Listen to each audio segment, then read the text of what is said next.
제2외국어는 전반적으로 중요한데 일단 제일 중요한 게 국제 표준 언어가 비즈니스 랭귀지는 아직까지 이 영어입니다. 기본적으로.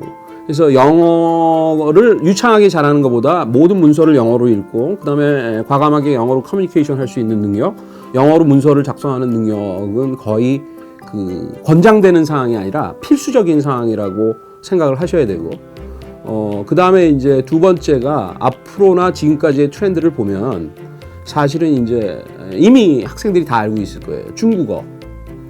이게 중국 비즈니스가 워낙 커지기 때문에 중국어를 할 수 있는 여유가 있으면 사실은 중국어를 굉장히 권장하고 싶어요. 만약 그런 여유가 안 되면 영어, 일단 영어만은 하나 확실하고 2차적인 언어가 옛날에는 일본어가 되었을지언정 지금은 이제 거의 중국어가 두 번째 확실한 랭귀지. 그 다음에 많은 사람들이 안 하고 있는 언어가 이게 왜 남들하고 차별을 해야 되잖아요. 그 다음에 중요한 언어가 사실은 많은 학생이 생각을 못해서 그러는데 스페니쉬 언어. 그러니까 이 스페니쉬 언어가 전 세계에 퍼져 있는 게 장난이 아니거든요. 그러니까 자기의 관심하고 맞춰야 돼요. 그러니까 영어는 기본인 거고 그 다음에 플러스 알파를 자기가 중국어로 할 거냐, 스페니쉬로 할 거냐, 심지어 더 유니크한 거를 하면은 아랍어가 될 수도 있겠죠. 요즘 굉장히 학교 차원을 벗어나서 그러니까 확실히 인터넷과 정보기술의 시대인 것 같아요.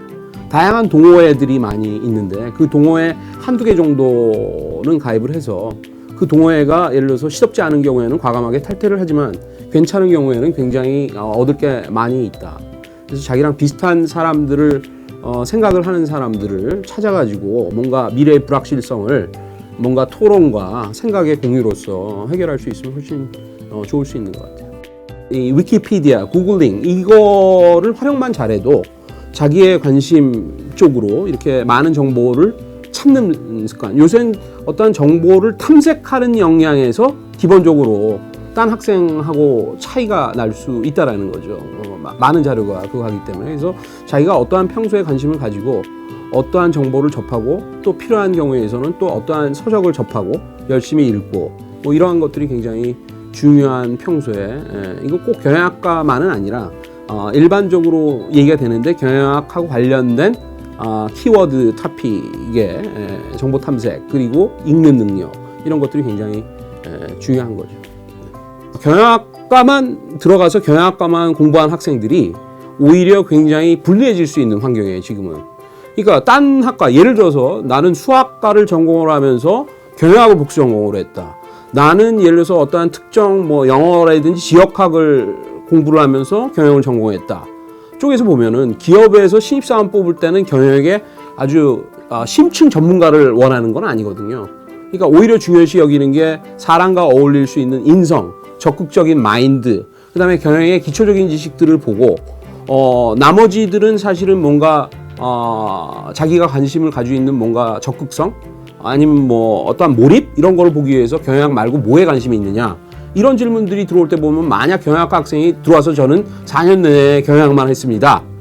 이랬을 때는 오히려 불리해지는 거죠. 그러니까 어떠한 재무나 회계 빼놓고는 나는 그냥 경영학만 했습니다가 요새는 결코 탁과에 비해서 그 플러스 알파가 되는 게 아니라서 서울시내 대한민국의 많은 경영학과 교수님들은 경영학 애들한테 이 경영학 말고 다른 무기를 분명히 가져야 된다 라고 해서 굉장히 교육을 그런 식으로 확장적으로 좀 권장하는 추세라고 볼 수 있습니다. 공인회계사라는 게 있어요. 근데 이제 공인회계사가 과거에 보다는 굉장히 이런 소문들이 많이 돌아다니죠. 그러니까 이 뽑는 숫자도 많고, 그 다음에 뽑는 난이도도 좀 줄어들어서 열심히 하는 친구들도 있고, 어떤 친구들은 그거 해서 무슨 뭐 플러스 알파가 있느냐.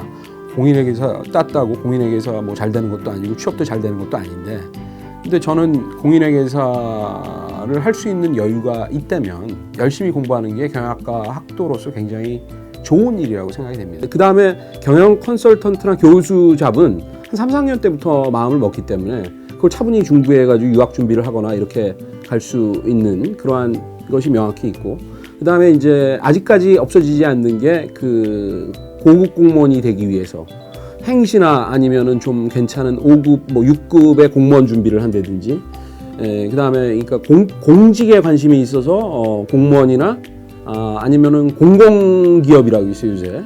예. 공공기업이 상대적으로 어떠한 위치를 가지고 있냐면은